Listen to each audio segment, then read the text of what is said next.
Nuk ka nevojë më me filozofu. E besojmë pa kur farë dyshimi se kjo hadith është sahih Buhari rahimahullah.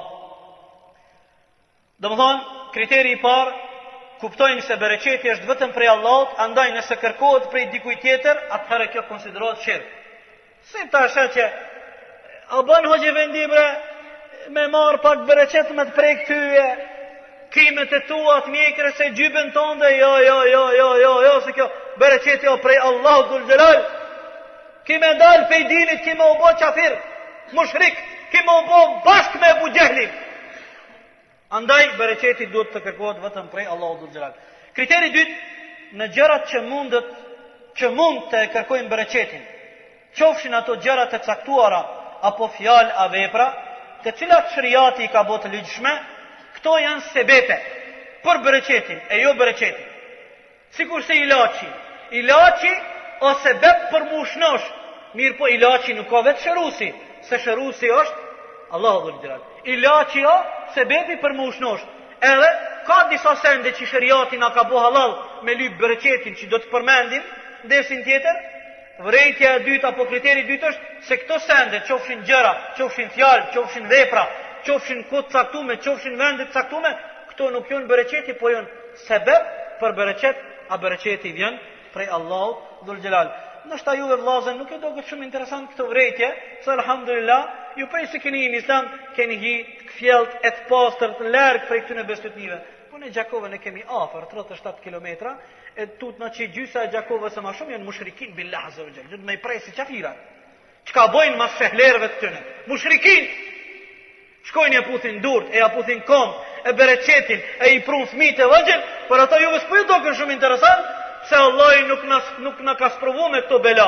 A 36 km i kemi larg, se s'po e përmendim në oveçin sa bela të bëhen atje, Allahu e drejtoft atë popull atje ku janë.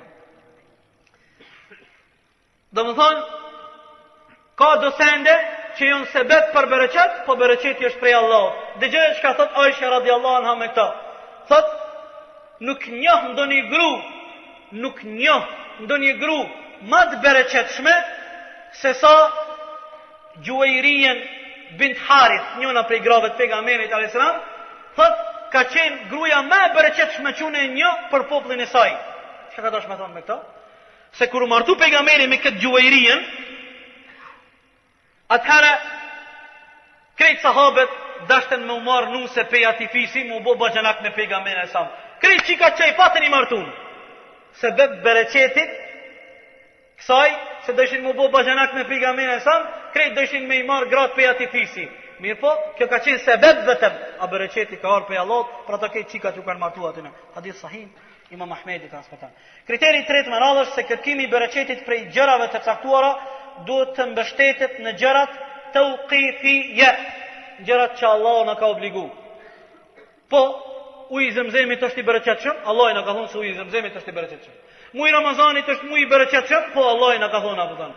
Ne nuk guzojmë me shpik gjëra që thënë ka bereqet pe kësaj, filon tyrbja, filon vendi, shko me ndajt aty, shko me lon, se këto janë gjëra që Allahu i ka paracaktu. Për ato ne duhet me i kërku bereqetin prej gjërave që Allahu i ka bë të ligjshme. Dhe kriteri 4 është se bereqeti i cili gjendet në disa krijesa, kjo është thjesht prej mirësive të Allahut për këto krijesa, qofshin qenje apo vende të bekume. Se Allahu xhaleshanu ka dashur me e bë Mekën vend të bekuar, kjo është mirësia e Allahut dhul xhelal. Po neve shqiptarëve nuk bën me na ardhin nati se kemi Mekën. Kjo është mirësia e Allahut dhul xhelal. Edhe pajtohemi, Allahu ka dashur me zgjedh Mekën në krejt sipërfaqen e tokës me e bë vendin më të bekumin. Apo kjo mirësia e Allahut dhul xhelal. Për ato ne nuk mundemi me shpik vende, me thonë kjo është vendi bereqetshëm marr me bë dua, më falë kështu ashtu, se këto janë mirësitë e Allahut xhalla xhelaluhu. I kuptum shkurt edhe kriteret e bereqetit. Tash po kalojmë pikën tjetër. Prej cilave gjëra duhet me kërku bereqetin?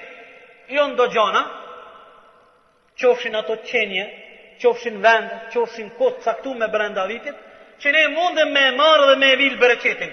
Cilat janë ato? Shumë më rëndësishme me i ditë. E para, kërkimi i bereqetit prej ibadeteve. Na po bëjmë ibadet, po a kemi arrit me vil bereqetin prej ibadeteve? Këtë pyetje se cili do të më apo vetës. Apo të intereson me vil bereqet? Me arrit bereqetin po. E para është kërkoje bereqetin në ibadete, në adhurim.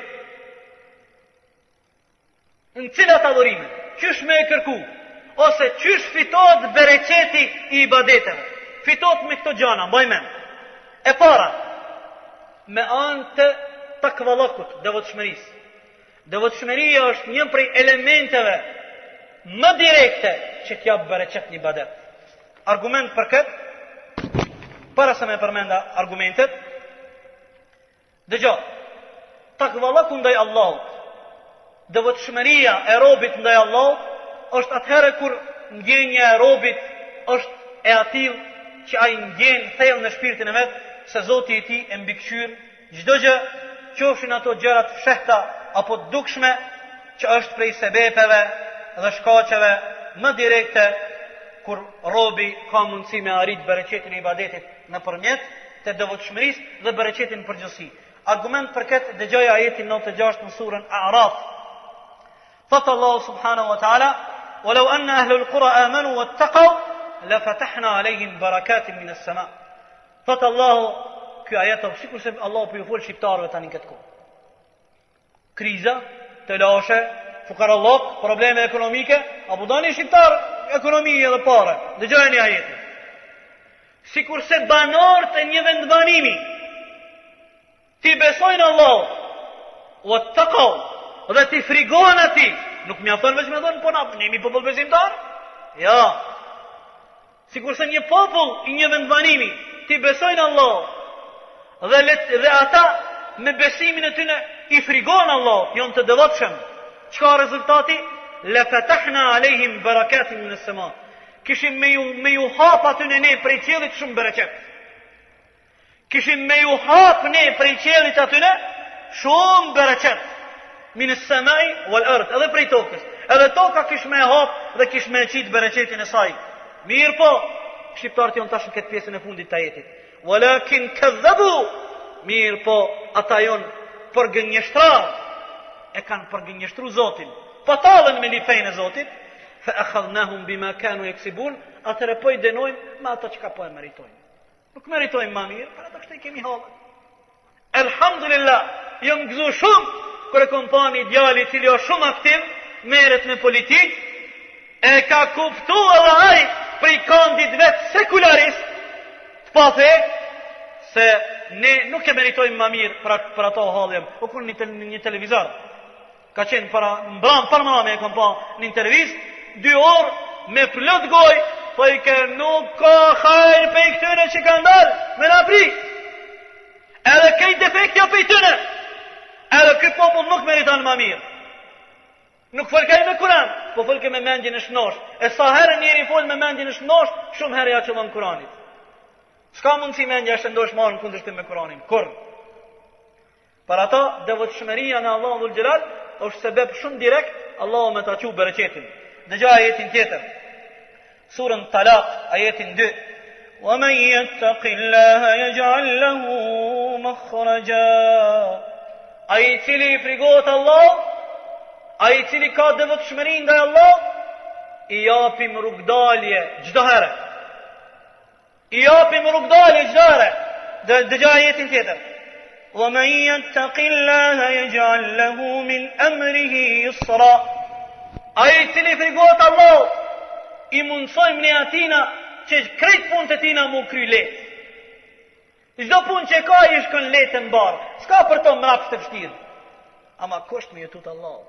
E po me jetut Allah I të zarë. Zdojnë shqiptarët me jetut Allah.